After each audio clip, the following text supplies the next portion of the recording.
The one thing we haven't really touched on at all is, you know, we've talked about making records, and we've talked about a lot of these records, but we haven't talked about the remixes that you guys have done. You've done a fair amount of remixes. Yeah. Is the difference, like when you go into the studio with a remix, is the process different than when you're making an original? Yeah. We start with something. Yeah. If we're making an original, we start with nothing. But now we have vocals or bass line or drums. Most of the time we throw it away, but there is a guideline to start. And also I think, of course we have to like the record to remix it, but we also have to think we can do something better with it, because sometimes people ask us, producers ask us to remix a record we really like, and then we find out we cannot remix this because it's already there, it's already good. Right. So there's also a kind of pressure thing, because the label asks you, well, can you remix this record? And you say, okay. And can you finish it in 2 weeks? Sometimes in 1 week or 3 weeks. So there's a deadline and there's expectation, and you have to deliver this remix. So there's a pressure, you know. And when we're making our own stuff, we're just goofing around and you know, making music without any pressure, or so that's a big difference.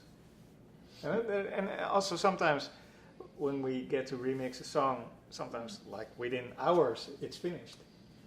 Like it clicks, you know. It's like, okay, inspiration strikes and all the stars align, and but sometimes we're like busy with this record for 3 weeks and have 27 versions, and that's really annoying.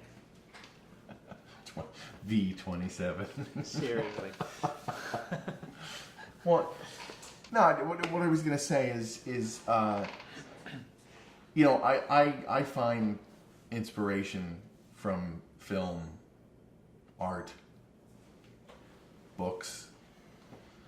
What other sources of inspiration do you guys pull from besides music when you're making it's music? not necessarily that a building is inspiration for a bass line, but it's more that maybe if you go to a museum or you walk around in a city, that you put your mind in another state, you know, you're in a different mindset, where you go into nature and then you get refreshed, you know, and then you get into the studio like, okay, let's go.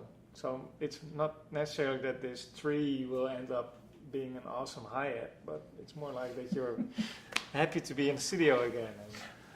yeah, it's. I think it's. Of course, you can get inspiration from movies or from other music, but how do you get inspiration from a tree? I mean, like sound-wise, or other music can trigger you. If you hear like maybe a brand new record, you can think, oh, that's a good idea, let's do something with that idea, but then be creative and do something different with that idea. And sometimes you hear like an old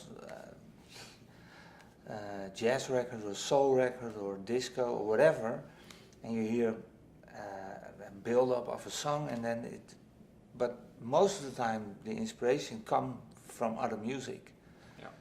That's, I mean, what Gaston says is, okay, it's good to refresh, to go in the nature and think about something completely different, and then come back in the studio, and then you're probably more open to new sounds and stuff. But it also works the other way around. Like, we're creative people. Right. So when we cook, we don't follow a recipe. We throw stuff together until it tastes good. And when we see art or a building, we think in a certain way maybe of it. You know, different maybe from somebody who's a bookkeeper or an accountant. I heard DJs are the new accountants. That's what they say. The word on the street.